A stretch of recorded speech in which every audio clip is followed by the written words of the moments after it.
All right, listen up.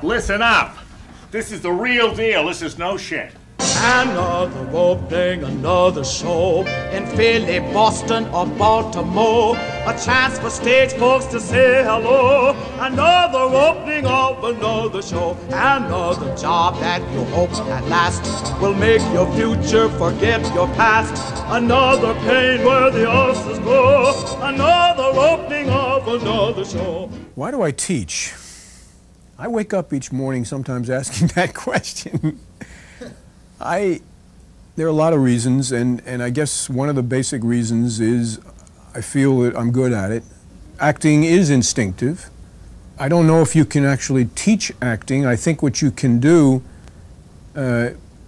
is you can teach acting as something that is a development of what is already there.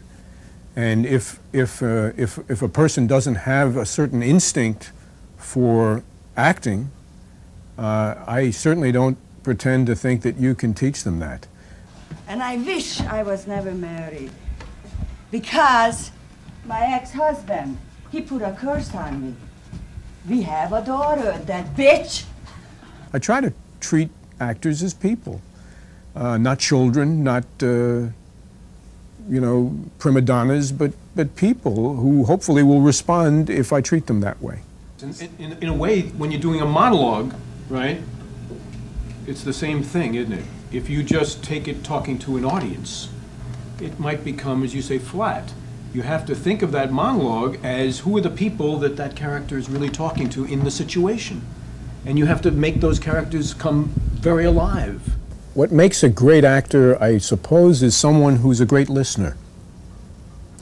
In other words, I think most people really believe that it's actors speaking these words and making these great actions with their hands and what have you. So the great actors are the reactors. Well, I'd kiss every inch of your beautiful skin. Suck on your fingertips. Bite your earlobe. Nuzzle your neck. Oh, this is happening so fast. Teaching can, at its best, be an art and a craft that is on the highest level and is very valuable, much more so than I think, frankly, most of us give it credit for. You know, I could do this, Clyde. Go ahead. If you're there, you could be sitting up, and I could go. Yeah. Some of the highlights of my own career probably would be associated with places like the New York Shakespeare Festival, with the Royal Court Theatre in London, with national theatres in Europe, at the Yale Rep. Not that I have to look back and say, gee, those were the good old days, because I hope the highlights are today. I hope the highlights are what I'm doing this week. Emma,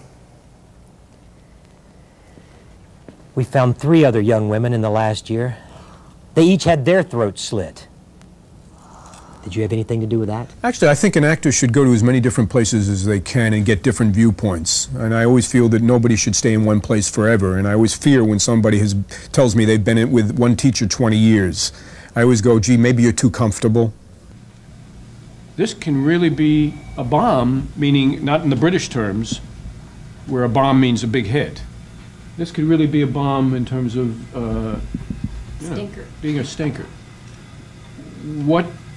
What do you need to do to make this really work from the acting standpoint? I would think that really a realistic approach, absolutely believable character, the situation legitimate. This is a real. I'm not getting a story so much as I'm getting a very intriguing characterization.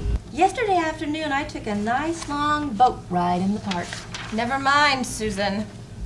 Victor, there was a man here from the bank who left some stuff in your office. Yeah, I know. I always thought that performance is about actors, directors, and writers working together. And I always kind of pinch myself when somebody comes in and says they find that very unique. Each class I try to treat as a kind of production. The whole idea of performance is to collaborate. I think actors grow by having writers and directors there with them and sharing a discipline, a language that is common between the 3 things. If this is dramatization of her inner self, I would say it's her suicide. Okay. Could I just say something? No, thank you.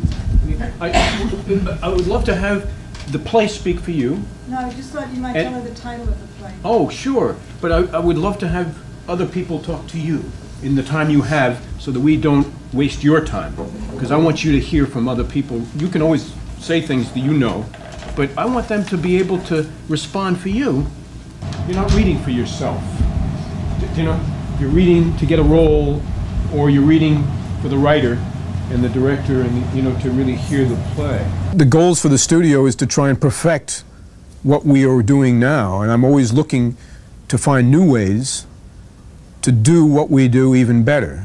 I think to really enjoy what you do, you have a better shot at being good at it. Art and working in theater and film and television it can be important, but it's fun. It should be fun. I've completely forgotten my lines. Don't do that to me. Exit grandly through the red velvet curtains as the scene ends.